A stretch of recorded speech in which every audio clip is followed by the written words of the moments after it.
Welcome in, ladies and gentlemen. Justin Riley here with the Bama Standard post-game show. We just rocked ULM's world, and we're here now to talk about it.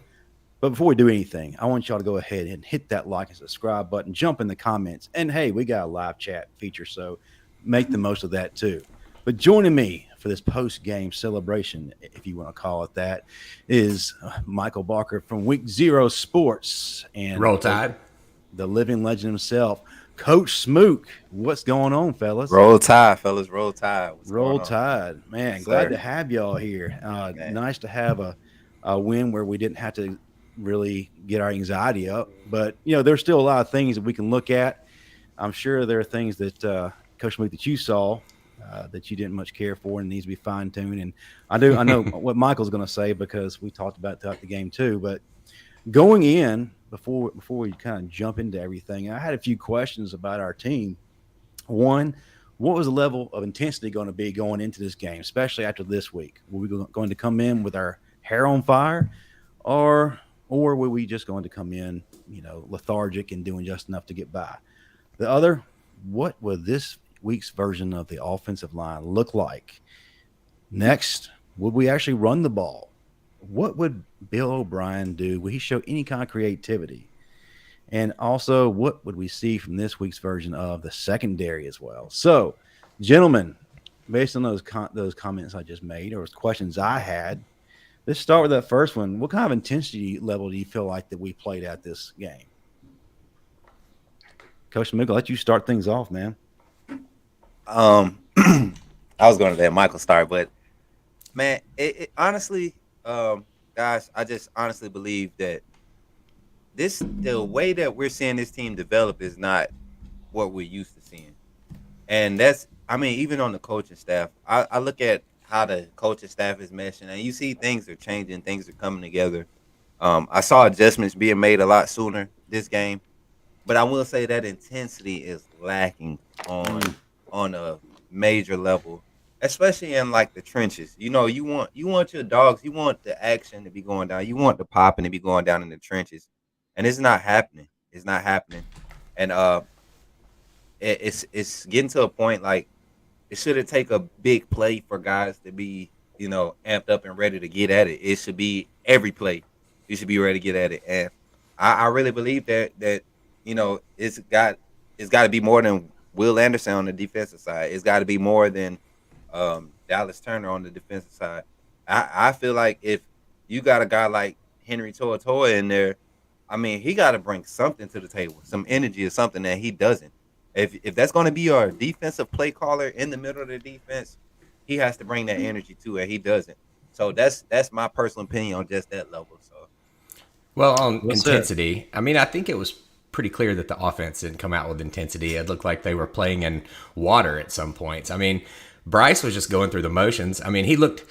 He saw the first interception. He saw that guy out there in coverage. He just thought, no respect for these guys, and lofted it out there, and it got picked off. I don't think they had respect for their opponent like they were supposed to on offense. Now, having said that, on the defensive side of the ball, if it hadn't been for the D just absolutely going nuts for a couple drives, we're sitting at 14-7, and it's nearly halftime. You know what I mean? right, correct. Yeah, that stood out to me a lot. And, you may argue that we're playing ULM. Yeah, I get it. It's hard to get up for a homecoming level opponent. But after the performance that we had last week against Texas, I thought to myself that we would come out with a lot more intensity and be ready to prove something. But, like Michael said, watching us on the offensive side of the ball, we just kind of going through the motions and doing just enough to get by because they felt like they could. No, I agree. Now, one thing I saw that I'm going to put a bright spin on this, since we're being all doom and gloom right now, but as a quarterback, when you screw up, it's really nice when the other side of the ball steps up and says, "Hey, man, we got your back." And boy, did they ever have our back today. Bryce threw an interception, and we were up 21-7 or 21-0 before he ever touched the ball again. So that was pretty nice. And real quick, I would also like to say I do understand the emotional side to try to get up for a game like this, knowing how you performed last week. It's kind of hard to, And I do think they executed at a high level, minus the penalty to start the game off. But I think it was a couple of ticky tack fouls. The pass interference call they tried to call on Branch, even if it hadn't been tipped, that wasn't pass interference. So it's just I saw a lot of development when certain personnel were out there on the field, and a lot of things that were I see if we would just make the changes. Clearly, Eli Ricks is ready. Yeah. That guy's ready. And Terry Arnold played a solid game, and it even made our safeties look better today with having Arnold out there. So it's yeah. crazy. Shout out to 94 for the start too. Otis looked good. Looked good today. 91, but yeah, excuse Jaheim me, Otis, man, listen. No, 94 is who we need to sit down. That's DJ Dell. But Jaheim Otis, man, what a monster. Yeah. We've been calling it for several months now, since essentially the A-Day game. And then we march into fall camp, and he's just being a monster among men. And Will Anderson is seeing that. And that intensity level hadn't stopped. If he's not making the play, he's setting the play up for other people to make. It's been amazing watching his development as a young guy. He seems to get it right now. He knows the assignment.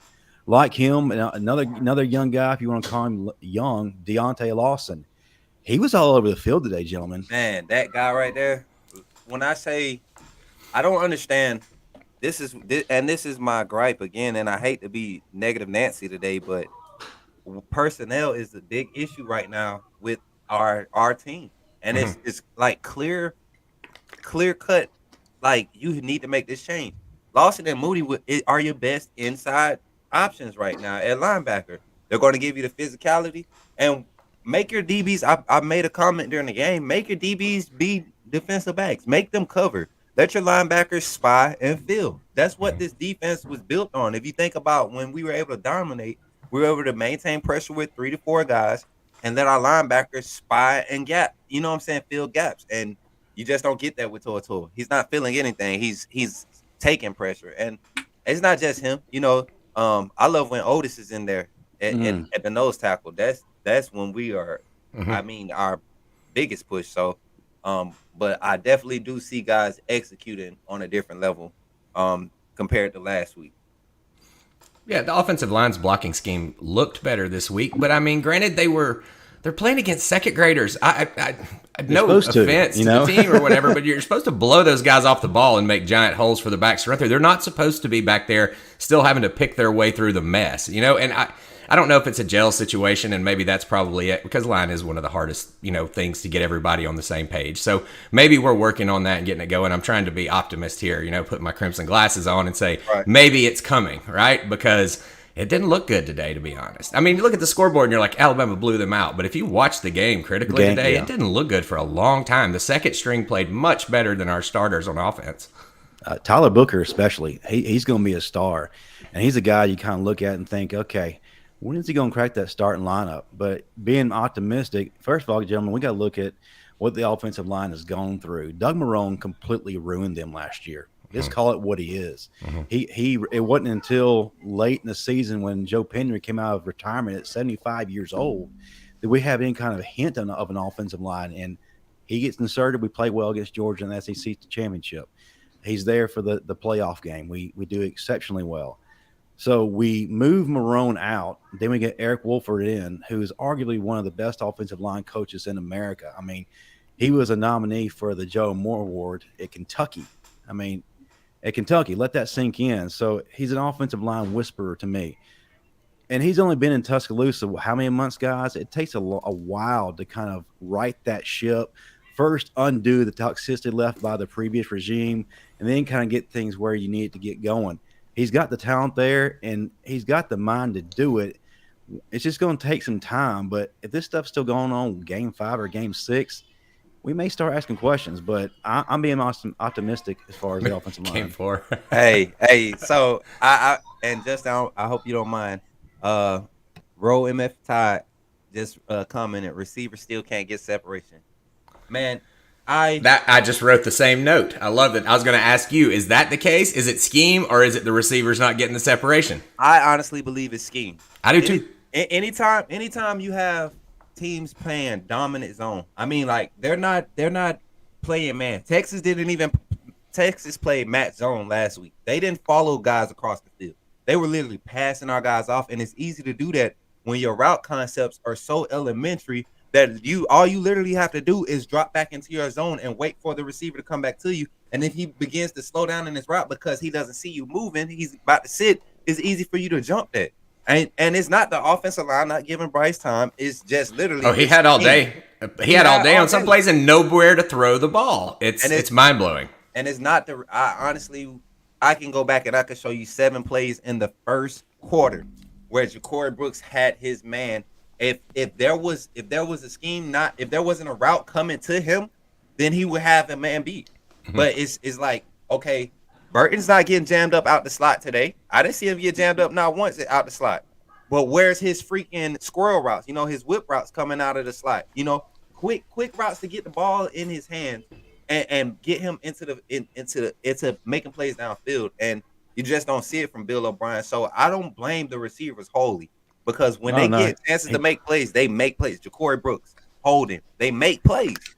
They're aggressive on the ball. They don't necessarily have top end speed to take the top off of defense, but they are so aggressive on the ball, you cannot throw it, not throw it to them. Right. So it's one of those things where it's definitely schemed, and you can see it.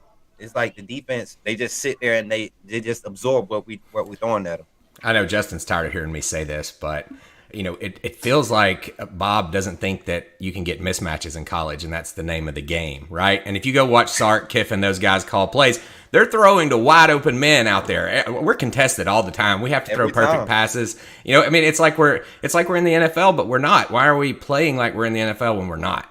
It's like he put himself in a box. It's like he can't move. It's like he's scared to move your 2 big guys to the same side and twin them up and get a strong screen set up, and then let Burton run the quick slant on the backside, to open him up. Let him get one-on-one, while the focus is on the strong side with your 2 big guys. It's just all scheme and alignment. It's like he has no idea. So I agree. I tried to give him as much of the benefit of the doubt as I could because I'm a Bama fan, try to trust the system, trust the process or whatever. But at this point, I'm like, this dude's got to go. Justin knows I was the one in the chat last year. Just, hey, give him time. This is his first year, but there's no way. There's a reason you're not. You weren't offered a top end job at the NFL level as an offensive coordinator. Honestly, you could have came to Bama and became an analyst. There were plenty of other options out there. They were. I mean, I believe Stoops wants to step in and be the heir to Coach Saban. Honestly, over at Kentucky. You bring in a guy like Stoops, man, and he's very strong with the run game, Yeah. That's what we need. We need to get back to Bama football. I'm not saying invade the pass game. We got great quarterbacks, but we got to get back to pounding the ball, man. Yeah. I mean, I remember everybody saying joyless murder ball, talking about Alabama football for a long time. And I hate to say it, when I was watching Georgia today, I was kind of jealous a little bit about how they were handling themselves, about how they were disciplined, about how they were dominating man-on-man matchups and stuff. It felt like the Bama teams of old, and I want to see that back over here in Tuscaloosa pretty soon. It's surprising to me that Bill O'Brien seems to run like hell away from the running game. When he was in New England, they did that what percentage of the time when he was in New England? But he comes here, it's like we have a few good running plays here or there. Then he completely backs away, and he's trying to force the passing game down everyone's throat. I just don't think that he clearly showed that he's vulnerable. Last week he was hit in the mouth, and it's like he went into this non-responsive shell because Gary Patterson was making him look foolish. And, of course, Coach Sark making him look like a newbie. But it's not that he doesn't have talent at wide receiver. We have talent. God, we are loaded. The talent's bailing us out. The only reason we're winning these games is because the play breaks down and we play backyard football and win. I mean, let's face it. That's what's going on. And we definitely have the guys who have top-end speed who can blow the top off of the ball. But I don't think that Bill O'Brien knows how to get them open or scheme them into the right position. I mean, look, Isaiah Bond can fly. Christian Leary can fly. Kobe Prentice can fly. But they're not being put in position to where their skill set can be properly shown. I'm as a wide receiver coach and as a co-offensive coordinator at the high school level, we don't even teach your basic route tree anymore. Because that defensive schemes are so advanced now. They you can have so many different looks in one set, that you can't just go out there and tell your receivers, "Hey, give me 2 backside posts and I want a front side dig and a comeback and flood it all, to one side." You can't do that anymore. You have to test the top. And the only way you do that is you attack the middle, and we don't attack the middle. Cam Latu is what, 6'5", 245 pounds, got some of the best hands that we've seen at that position probably since shown today on the full display today. I mean, Billingsley didn't have hands like that. I don't believe Billingsley would have caught that pass last year. Billingsley was an athlete, but he was Butterfingers. And I want to say, what's the guy that plays I forget his name, plays at Tampa Bay right now, the tight end. Dang, Mike, I forget our tight end name. Dang, I can't remember. Former Alabama guy? O.J. Howard? O.J. Howard. He's O.J. Howard. He's in Houston now. O.J. Howard. That's the last receiving tight end that could block, could do it all, was physical, and can go up and get the ball. That's the last one. And Latu has the same build. He may not be as flashy, but the guy's athletic. He's sneaky athletic and can pull off. We need to use that guy. Sit him down in the middle. Stop sitting our little guys in the middle every time. Sit him down in the middle. Let us get back to attacking the 15-yard area on the field instead of everything happening right at the line of scrimmage right now, or just to throw in a deep ball. I mean, it's not innovative to me. I don't ever get shocked. There were a couple plays last year where I saw Bill would put us some crazy motions and get somebody wide open. I'm like, okay, this is going to happen. It's just taking a while or whatever. Yeah. And now I'm just losing faith after watching these first few games. He's had a year and a half now. Right. But as far as the running game goes, guys, what were your thoughts on this? In the second half, it seems like that we started to open it up a little bit more, and we're finding success. I love that our boy Trey Sanders got on the board. It's always nice to see that, especially after all the cat in the penalty column too. my boy Trey didn't even look happy to be in the end zone though. It's like he's just. I think he's waiting for his opportunity to prove that he's still a value. Those were go hard penalties. Yes, and he's going to keep doing that. He went out there, scored the touchdown, and then goes out there on special teams and makes a tackle. I mean, clutch. And you have to reward guys like that. You have to continue to reward guys like that. And sure, I don't think it's going to be long where he's going to get his chance, because I see Jahmyr Gibbs and Jace McClellan being a nasty 1-2 punch this year. Trey Roydell too, looking good. Even Roydell is going to be. I loved watching him today. He showed me something. Granted, second graders, but still. Sure. Yeah, look at the mechanics of it. The mechanics, and that's what I look at when we play teams like this. I look at the mechanics. That's what I said about the receivers. They were getting open. Open, but as soon as you would see a window, it's like, why is this drag? Why is this crossing route coming over to this deep hitch? Like, these guys are making the reads, and he's not giving the option route to the slot. So it's like, what are we doing right now on the scheme? But the run game, I was very proud of today, like, honestly. And it looks like a couple times we'll have an option route out there, and the quarterback and the receiver aren't on the same page, and we throw it in the ground or something. It's like, that is fully coaching, right? Yes. And it all comes back to just, like you said, scheme. It's like, it shouldn't be that hard. It should be something that is bought into. And I feel like what Lane Kiffin and Steve Sarkisian do so well, they don't make players fit a system. They create systems to fit their players and the assets. That's right. Bill O'Brien does not think he can do that. You nailed it. I think he's too arrogant to do it. I think he really is, just thinks that his way is so good that he just sticks to it. And those are the coaches that fall apart in the end. How many national championships Bill O'Brien got? You're right. 0. How many NFL world championships Bill O'Brien have? Like, I mean, he was on staff for one, I think, with the Patriots, right? He was. But you had one of the greatest, most talented offenses ever to grace NFL football field that year. I mean, like, you just don't come to this league that's continually to evolve, continuously evolving, and try to bring that old school stuff back and think it's going to work and expect talent to bail you out, like you said earlier. Yeah, I mean, it has been a lot of times. I mean, you notice the scheme doesn't work the whole game, and then when we get down in the fourth quarter and we got to have a score, Bryce goes and gets us one, All Irv Smith right there. Yes. RMF Tide. That was the last one. Yep. He was the last one. He was Hey, from but Louisiana, right? yes, he is from Louisiana. Yeah. His dad played for the Saints for a good while after leaving Notre Dame. Yeah. So, hey, speaking of tight ends, how about Namari DeBlack? I feel like he's going to be that next great Bama tight end. He got his first touchdown today. Shout out to that young man. He's going to be a good one.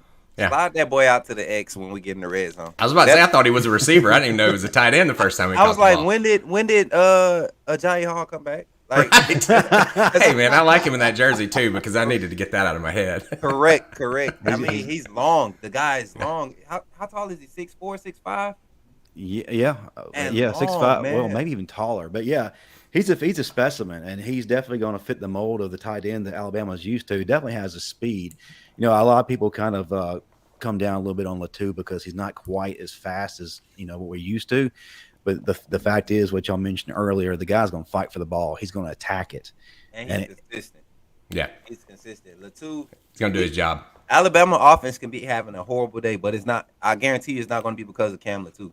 Sure. He does his assignments. And even when he gets beat, he makes up for getting beat. Like, if he gets beat on a block, he's going to get a holding call. I'd rather get a holding call than Bryce get level. Absolutely. That's the type of smart player he is. He's a smart thinker, and he goes 110%.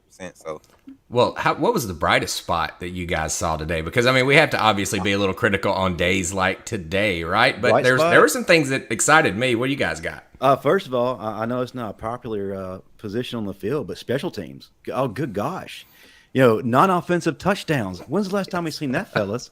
We got Brian Branch doing it. We got Malachi Moore doing it. Ja'Cory Brooks was responsible for that punt return for a touchdown. Right. I mean, how many? First off, Kool-Aid looked great. How many touchdowns do we get if Branch is returning all of them? Let me tell you. I want to say this. I honestly believe, and people may fault me for this. I honestly feel like Kool-Aid does not need to be a starter on defense this year. I feel like he could be a great spot corner. I think he could be a great spot player. I feel like he could come in and even give you that fourth corner on the dime and put him on the outside and make one of your better cover corners that can cover this faster receiver or the bigger tight end, put them on top of that on slot. But Kool-Aid is definitely a electric player. He's an energy player. And you put him in positions where he can be fresh for punt returns or kick returns. And he's not the fastest. We saw that. But he can make plays. He can be electrifying. So sure. We definitely could. I think we could benefit from starting Ricks and Arnold and letting Kool-Aid just be that maybe like and I don't want to bring back any PTSD, but like a honey badger situation back then, how they used to use him. Just put him everywhere. I mean, because he's that type. We see him. He does good on the blitz. On the corner blitzes, he does good. So I mean, Branch gets beat sometimes in coverage, but yeah. But all the time, ain't no sometimes. Ain't no sometimes at all, sir. Yeah. You're putting it nicely. Michael, what was your bright spot? Well, you stole it from me. I was talking about getting the chance to have some special teams. Kick returning, we've been lame on kick returns for, even into last year toward the end of the year. We just weren't getting anything done. And just getting to see a few different players try it out. And I think Branch is electric back there. Kool-Aid's got great moves and stuff. So, I mean, I liked seeing that today. That was great. All right, Coach Moog, what's your bright spot, or did we take yours too? My bright spot is going to be that secondary. I'm not going to after Kool-Aid came out, I felt like that was our best secondary group, where you had Helms and Battle up top, Ricks and Arnold on the corner, and then you had Branch at the money, and or the star. So I just for that set, that's just the best look. And then even I don't know if y'all caught it, but we did have a sighting of Lawson and Moody in the second half, in the third quarter. I saw it often. Yeah. And Otis was in the middle. Yeah. And Robinson was at the edge with Turner. And I was like, yo, what is our problem? Why is this pickup time? Like, why is trash time? That may be part of the plan for later in the year, and they're just seeing how it works in real game time situations. And I feel like Pete Golden is calling very good games these past couple weeks, man. I honestly do. I was preaching it. I was definitely preaching his praises last week more than I ever have in my entire life. Everybody's giving us a hard time about that Texas game. And granted, you want to beat the crap out of everybody, but coming out of that hostile environment with a 1-point win, yeah, that's fairly good. But holding Sark to 19 points, that's great. That's great. We held Steve Sarkisian with that type of talent and that type of. I mean, Hudson Carter ain't no slouch quarterback. Right. So we did it. Yeah. We played a solid game defensively. With all the mistakes, we played a solid game. Yeah. As far as bright spots go, we just kind of touched on it briefly here, guys. That defensive line. No position right now in that defense other than, what we've seen from Moody is playing better. I mean, Jaheim Otis, Byron Young is playing. Yes. He's a man on fire. Justin Aboybe all of a sudden has shown up in his last year in Tuscaloosa. This group, to me, is starting to show me something. It's funny you brought up the D-line because I wrote a note about Tim Smith. His effort was there today. Oh, no doubt. His effort was there every snap he was on that field today.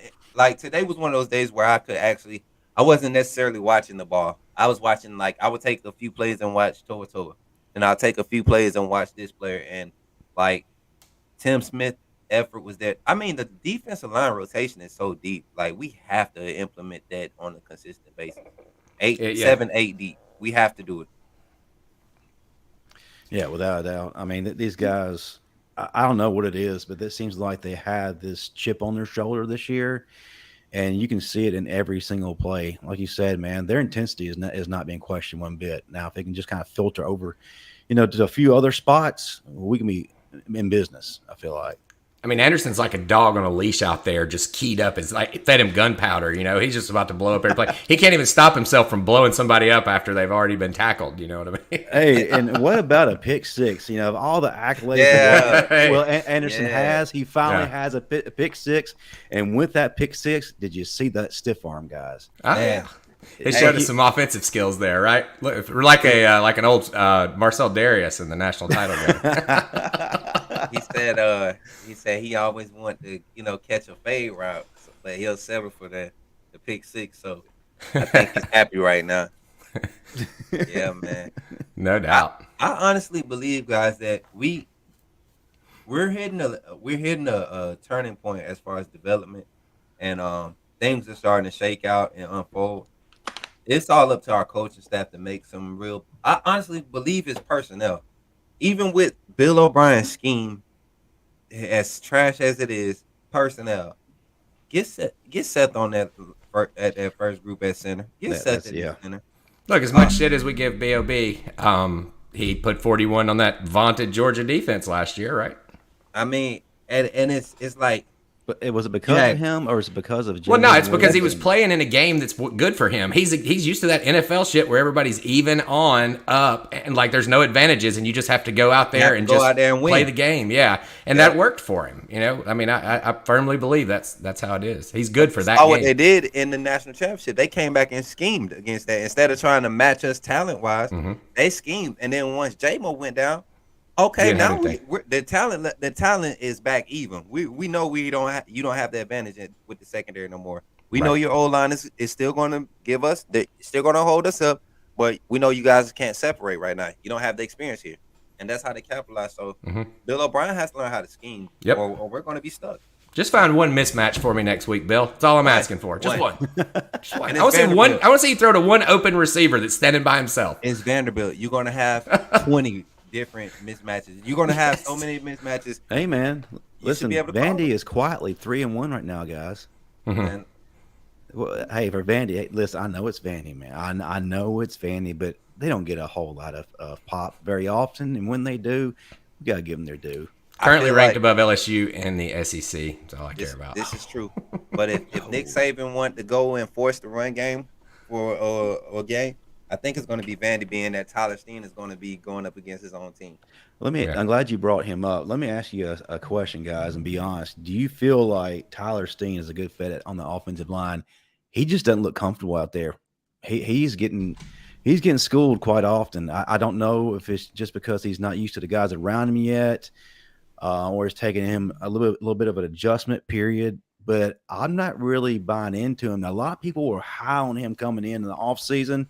I kind of reserved my judgment until I actually saw a product on the field, and I know we're 3 games in, but so far I don't have confidence in him yet.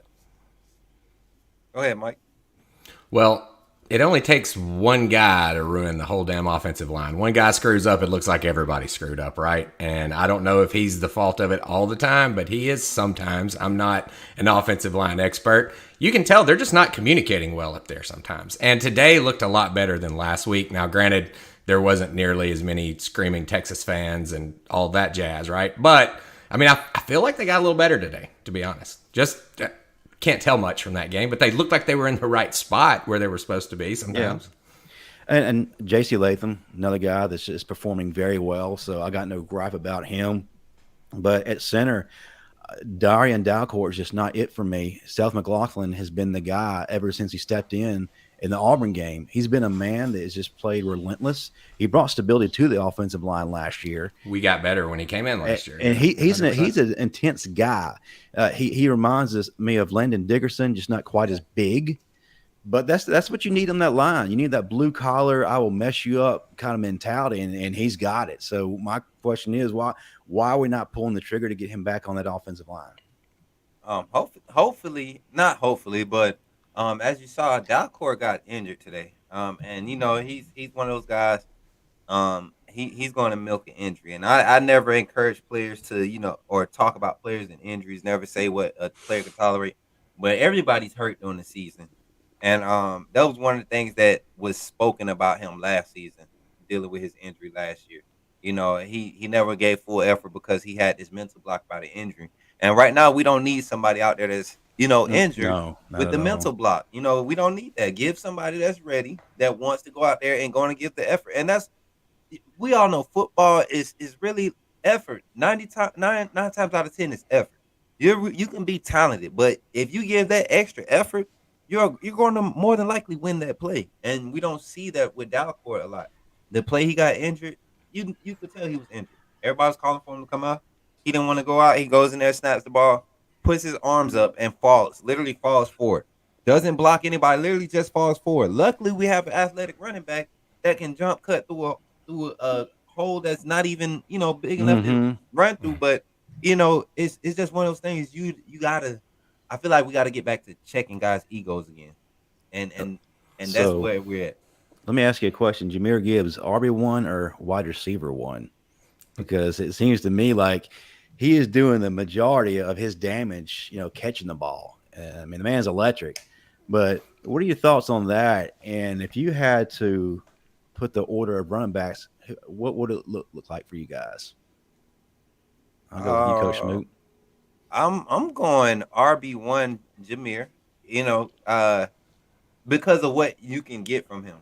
And then RB2 Jace, just because of the relief. They got the numbers on the jerseys. Yeah, like literally the way they are right now, I feel like we need to implement them more. Not necessarily going heavy with Jahmyr or going heavy with Jace, but like implement them. Suck the defense in, make them respect the running backs. They don't have to be run game. Give them the quick swing routes if that's what you want to do. If you want Bryce to throw, do that. But definitely give some dives. Feed them out of the two-back set. Give us some dives so we can get man-on-man blocking. Hey, I saw guards to the second level. I saw Gibbs stay in for pass protection a time or two today and not miss his block, which they didn't allow him to do after his big miss last week. Yeah. So that's a good sign that maybe they had to work on a little bit of protection, and maybe they'll trust him again, because we were a lot more effective before they pulled him out of that game, or pulled him out of being our every down back. Like, he was really moving the ball early, and then after he missed that block, it seemed like he kind of faded away. Correct. But one of the things that I really thought about this week, especially after Antoine Caldwell, one of the greatest offensive linemen to ever play for University of Alabama, was on our show, said that we are missing is that big physical back that teams fear. They don't want to hit him, and it causes that defense to come up closer to the line. And people say we don't have that. I disagree. I think we do. We're just not using them. I think Trey Sanders can be that big physical guy. Does he have that elusiveness and that change of direction like he did before the injuries? Maybe not. The dude is powerful. He's a power runner. Roydell too. I think that we need to utilize those strengths a little bit more. Have that power back that defenses are going to creep up on. I mean, you talk about Trey Sanders, 6 foot, 235, 230. Roy Williams, 5'10", 5'11", 225. That's bruiser. That's bruiser weight. That's bruiser. Like bowling ball. You saw Rodell is a bowling ball. A bowling ball, man. I mean, guys just bounce off of him. I think his problem is just holding on to the ball. And then Trey Sanders is just staying focused. I think he has a lot of mental areas, and it shows. It shows. And I think that's probably the only thing. And then just, being injured and stuff. But definitely we need to implement that, especially I don't feel like we have the identity yet. So we have to do win by committee. And that means using maximize your personnel. Why are we so scared to go away from this group of players is going to run this type of plays because this is what best fits. When we get in the red zone, this is our red zone look. So and one of the things, backs like Trey and Derrick Henry or Bo Scarborough, those big old guys, it really takes them like 10 or 15 carries to start getting into a groove because they got to hit them a few times to get them scared. You know what I mean? So, like, in order to get those guys going, you also have to be running that kind of an offense a little bit. And how does that, impact what we're trying to do otherwise and things like that? I don't know. That's that's kind of the uncertainty out there for me. I don't understand what they're trying to do. I'm scared that we're going to try to force the issue with the pass. And it's clearly not there. We shouldn't be a pass first team until our wide receivers can prove that they can create the separation. Yeah. But we have proven that we can break big runs. Mm-hmm. Bryce can put pressure on the defense with his legs. Mm-hmm. Why not implement that? Bryce can put pressure on the defense with his legs, but I need Bryce to commit a little bit more to the run when he is running. Like his like four, Jalen Milroe. Jalen Milroe is going to completely sell out. Man, I'm not saying for Bryce to put himself in a situation where he's going to get hurt. You know what? But sprint, haul ass to the sideline. But it's okay to breathe hard a little bit, is what you're saying. Like get a little bit out of breath. Every now Bryce be just. I don't want to see the jogging from him anymore because he can get hurt that way too. So yeah, that was my issue with Jalen Hurts too. I don't know if y'all remember Jalen Hurts used to break out in open field, and Jalen Hurts used to be like just looking at people and give you a shout outs to the crowd. Yeah. And we'll be like, "Run, Jalen, go on, Jalen," and I mean it just got to the point. Now Georgia game when he had to turn it up, you would see it, and he would have to showcase. We don't need that. We need you to be on full display. So when we playing these teams that's going to give us 110% because they playing us, they got to respect the run. They don't respect Bryce. They don't expect Bryce to break, And when he does, they're reluctant to even go at him. They know he's going to get down. So they just get close to him and he kind of slows down. So it's kind of like we'll live with that. We know he's only going to do it twice a game. So I'm just saying I think that he could get an extra 5 or 7 yards. Easily. So now, guys, you're talking about an identity. We've been playing the experimentation game the past 3 weeks. It's about time that we stop the experimentation and have a solid rotation on the offensive line, that running back, and the secondary. Have we found it, or do we need this Vanderbilt week to really solidify it? I think we're lucky we got another scrimmage. I agree. I honestly, I don't think we go into Arkansas and get blowed out or anything like that. I'm not saying that. I just say, I think with seeing how we ended today in the second half, how we went into the second half with personnel, Ricks and Arnold at corner, definitely solidified that part to me. I would like to see that against better competition. That group there, and then offensive line wise. Let's run the ball more on the left side there, get Steen comfortable. And that's what I was going to say, Justin. You could tell when Steen is comfortable and when he's not comfortable. Because he does look exposed. He does look solid when he's comfortable. But on plays where he has to make the pass the first read or have to make, the pass off read, he's not comfortable. And I guess it's just basically the way it's taught from Vanderbilt to what it's taught. But at the end of the day, you offensive lineman, man.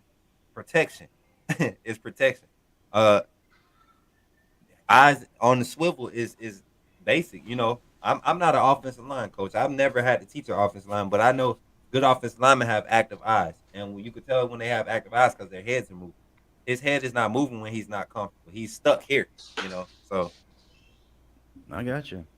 All right, guys, as we kind of wind it down, if you would tell me your biggest takeaways from this game, positive and negative. Mike, I'll let you start out. Well, like I said, positive. I think we had defense,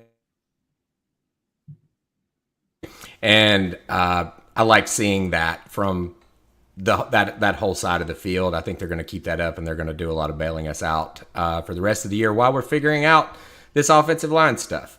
I also like seeing the depth on defense getting tested, seeing those new packages like Coach is talking about here. I think today was just one of those days where it's like a film day where you're just watching film. So, not a lot of takeaways. I don't want to give us too many pats on the back because, again, like it looked like we were playing second graders. So, Yeah. Coach Smook, what are your takeaways? I like the adjustment to the adjustments on the defensive side, like Mike was saying. As far as personnel, offensively, I will say this about the offense: there was no quit in the game at all. Like I feel like we had maintained the same level of intensity, not necessarily a good level of intensity, but I feel like we were on an even keel as far as our emotions and how we executed throughout the game. Right. And that's big, to carry on, especially after what happened last week, being all the penalties we had as a team. So those are my two positives from the game. cool. Okay. Good deal. And I'm gonna put y'all on the spot. I need a player of the game. We don't get it from you, Justin. Come on. Hey, I'm the host. I call the shots. I love it. No, my biggest takeaways is, like I mentioned earlier, the most solidified spot on the field right now is the defensive line. They have not regressed at all. They're getting better each week, and I think if you see Jaheim Otis as that starter, you're going to see it go to a whole nother level. This kid gets it, man. He understands the assignment. And, when you got a kid at 18 years old who already is playing at that kind of level and already has it right here, don't waste his time on the bench. Keep him out there. Love what I'm seeing from Byron Young. I felt like this was going to be his breakout year, his time to take over. And to me, it looks like he's proving me right.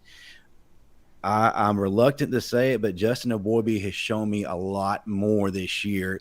His give a damn button is turned on, whereas in the past it goes on and off. This year it just seems to me like he's more driven. I don't know who's getting it out of him, but they're doing it. But that's one of my biggest takeaways, and I like the special teams. I love what I saw today, and I think we found our returners, and I don't think that should be something that we are concerned about anymore. Malachi Moore can fly. Kool-Aid takes him about 20 days to get 20 yards, but he can make it happen. It looks good when he's doing it. Hey, can I give out a Headhunter Award today to Will Reichert?